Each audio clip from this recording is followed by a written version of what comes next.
for a short time. I have a bug zapper. That seems to work, so try that. But a bug zapper in the living room isn't all. My wife doesn't seem to like that very well. But it is entertaining. You know, at night you can hear while you're watching TV. Yeah, you know what that sound means. Well, here the Bible tells us that this is torment without final consumption, where the worm doesn't die. You know, insects go through a life cycle. They live, they breed, they die. But here this torment doesn't go away. Where the fire, point 2 under subpoint 10, where the fire is not quenched. So it's never put out. A number of years ago, I guess it was chemistry class. I was thinking it was bio in high school. Our chemistry teacher got out a glass, water. It was a glass container. I assume it was glass. It was clear, and in that container was a small piece of metal. Inside the water, I assume it was water. Maybe it was kerosene around it. I'm not really sure, but he reached down inside with a pair of tongs and he cut off a small sliver of this metal, and the minute he brought it out into the atmosphere, it caught fire. And it would not go out. Apparently it was a bigger piece than he intended to. I'm not sure what that chemical was. Some of you who paid better attention in chemistry might know. But the point here is that this fire is never quenched. It never goes out. It is an eternal fire, point A. It is a fire within and without. It is a fiery furnace, Matthew tells us. It is burning sulfur. Having traveled to the west and been out there in Yellowstone Park and out there south of Montana, you have these boiling springs. If you've ever been out there, you know that the smell that comes out of those things is absolutely horrid. I mean, it burns your eyes, it takes your breath away. And so it says, they too, Revelation 14:10, will drink the wine of God's fury, which has been poured full strength in the cup of his wrath. They will be tormented with burning sulfur in the presence of the holy angels and of the Lamb. Understand that this is not God's intention for anybody. But this is the result, this is the recompense, this is the final accounting for what occurs when people don't follow God and respond to his plan. Matthew 13:42, subpoint 11 there, tells us there will be extreme emotional pain. They will throw them into the blazing furnace where there will be weeping and gnashing of teeth. I don't think we would understand what gnashing of teeth are. But someone that has been through torture would probably understand it. Where pain is being inflicted on someone, it is so severe that mere tears and screams are not enough. Is this a picture of horror? Yes, it is.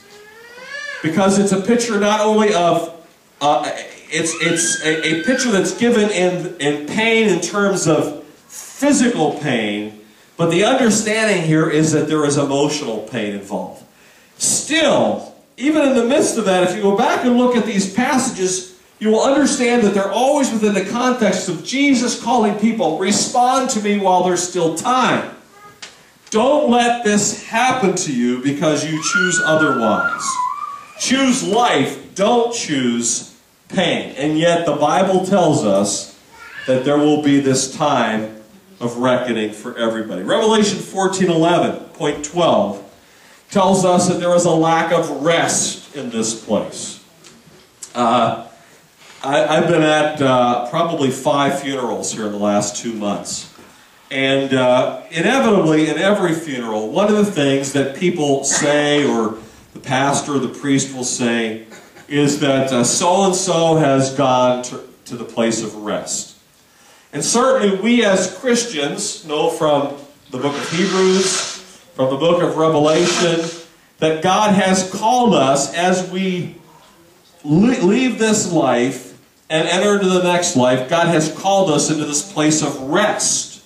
And that is a huge theme of Scripture, that there will be this time, this point of rest. And we, I suppose our lives today with trying to make a living in a bad economy, trying to be students when the studies are hard, we're exhausted, we're putting out with our families, we're running to and fro, and all of us think about, wouldn't it be great to have rest, to come into a place of rest?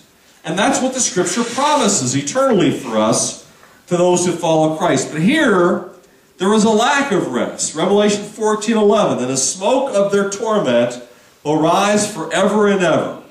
There will be no rest day or night for those who worship the beast and its image, or for anyone who receives the mark of its name. No rest forever and forever. It's a frightening, terrible thing. Luke 16, subpoint 13. It's Luke 16:25. It is a place absent comfort.